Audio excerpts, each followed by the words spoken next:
السلام علیکم دوستو، یہ واقعہ شام کے شہر دمشق میں پیش آیا۔ ایک نوجوان خوبصورت لڑکی روزانہ اکیلی یونیورسٹی جاتی تھی۔ اسی یونیورسٹی میں اس کا والد ایک ڈپارٹمنٹ کا انچارج تھا۔ ایک دن چھٹی کے فوراً بعد اچانک بادل گرجنے لگے اور زوردار بارش ہونے لگی۔ ہر کوئی جائے پناہ کی تلاش میں دوڑ رہا تھا۔ سردی کی شدت بڑھنے لگی۔ آسمان سے گرنے والے اولے لوگوں کے سروں پر برسنے لگے۔ یہ لڑکی بھی یونیورسٹی سے نکلی اور جائے پناہ کی تلاش میں دوڑنے لگی۔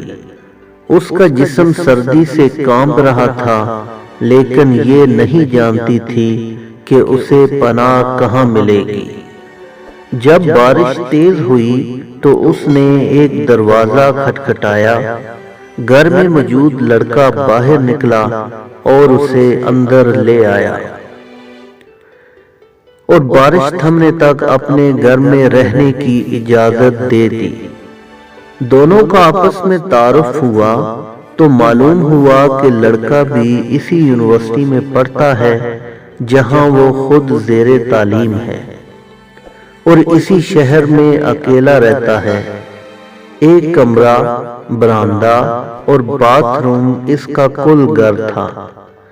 نوجوان نے اسے کمرے میں آرام کرنے کو کہا اور اس کے پاس ہیٹر رکھ دیا اور کہا کہ کمرہ جب گرم ہو جائے گا تو وہ ہیٹر نکال لے گا۔ تھوڑی دیر لڑکی بستر پر بیٹھی کانپتی رہی۔ اچانک اسے نیند آ گئی تو یہ بستر پر گر گئی۔ نوجوان ہیٹر لینے کمرے میں داخل ہوا تو اسے یہ بستر پر سوئی ہوئی لڑکی جنت کی حوروں کی سردار لگی۔ وہ ہیٹر لیتے ہی فوراً کمرے سے باہر نکل گیا، لیکن شیطان جو کہ اسے گمراہ کرنے کے موقع کی تلاش میں تھا اسے وسوسے دینے لگا۔ اس کے ذہن میں لڑکی کی تصویر خوبصورت بنا کر دکھانے لگا۔ تھوڑی دیر میں لڑکی کی آنکھ کھل گئی۔ جب اس نے اپنے آپ کو بستر پر لیٹا ہوا پایا تو ہڑبڑا کر اٹھ گئی اور گھبراہٹ کے عالم میں بے تحاشا باہر کی طرف دوڑنے لگی۔ اس نے برآمدے میں اسی نوجوان کو بے ہوش پایا۔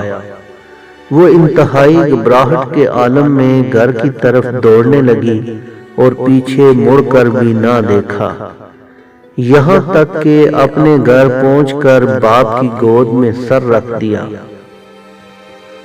جو کہ پوری رات اسے شہر کے ہر کونے میں تلاش کرتا رہا تھا۔ اس نے باپ کو تمام واقعات منوعن سنا دیے اور اسے قسم کھا کر کہا کہ میں نہیں جانتی جس عرصے میں میری آنکھ لگی کیا ہوا میرے ساتھ، کیا کیا گیا، کچھ نہیں پتا۔ اس کا باپ انتہائی غصے کے عالم میں اٹھا اور یونیورسٹی پہنچ گیا اور اس دن غیر حاضر ہونے والے طلبہ کے بارے میں پوچھا تو پتہ لگا کہ ایک لڑکا شہر سے باہر گیا ہے اور ایک بیمار ہے، ہسپتال میں داخل ہے۔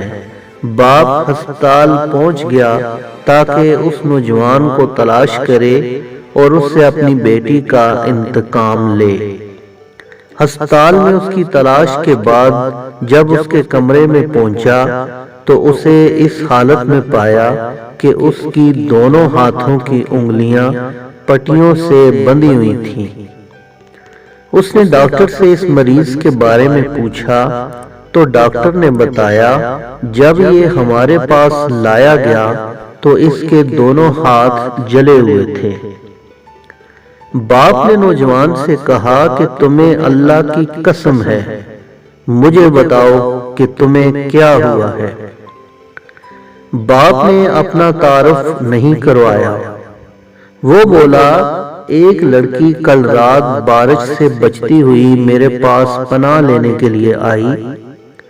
میں نے اسے اپنے کمرے میں پناہ تو دے دی، لیکن شیطان مجھے اس کے بارے میں پھسلانے لگا۔ تو میں اس کے کمرے میں ہیٹر لینے کے بہانے داخل ہوا۔ وہ سوئی ہوئی لڑکی مجھے جنت کی حور لگی۔ میں فوراً باہر نکل آیا، لیکن شیطان مجھے مسلسل اس کے بارے میں پھسلاتا رہا اور غلط خیالات میرے ذہن میں آتے رہے۔ تو جب بھی شیطان مجھے برائی پر اکساتا، میں اپنی انگلی آگ میں جلاتا تاکہ جہنم کی آگ اور اس کے عذاب کو یاد کروں اور اپنے نفس کو برائی سے باز رکھ سکوں، یہاں تک کہ میری ساری انگلیاں جل گئیں اور میں بے ہوش ہو گیا۔ مجھے نہیں پتا کہ میں اسپتال کیسے پہنچا۔ یہ باتیں سن کر باپ بہت حیران ہوا، بلند آواز سے چلایا، اے لوگو، گواہ رہو، میں نے اس پاک سیرت لڑکے سے اپنی بیٹی کا نکاح کر دیا ہے۔ سبحان اللہ۔ یہ ہے اللہ سے ڈرنے والوں کا ذکر۔ اگر اللہ کا خوف نہ ہوتا تو اس لڑکی کی عزت محفوظ نہ رہ سکتی تھی۔ جو بھی لڑکا یا لڑکی غیر شرعی دوستیاں کرتے ہیں اور چاہتے ہیں کہ والدین ان کے ان کاموں سے بے خبر رہیں، حالانکہ وہ جانتے ہیں کہ اللہ ان کے ہر فعل سے باخبر ہے، پھر بھی ان کے دل میں اللہ کا خوف پیدا نہیں ہوتا۔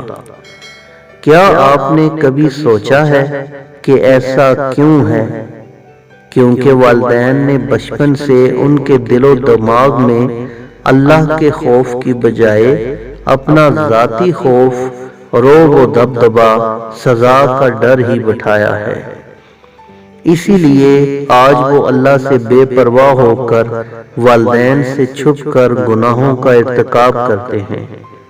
اور ایسے بھی والدین ہیں جنہوں نے اپنی اولاد کی تربیت خوف خدا پر کی، تو ان کی اولاد نے بھی ہمیشہ برائیوں سے اپنے آپ کو باز رکھا۔ اس لیے والدین کو چاہیے کہ وہ اپنی اولاد کی تربیت اسلامی بنیادوں پر اچھی طرح کریں اور ان میں خوف خدا پیدا کریں، تاکہ وہ اپنے آپ کو برائیوں اور جہنم کی آگ سے بچا سکیں اور والدین کے لیے بھی ذریعہ نجات بنے۔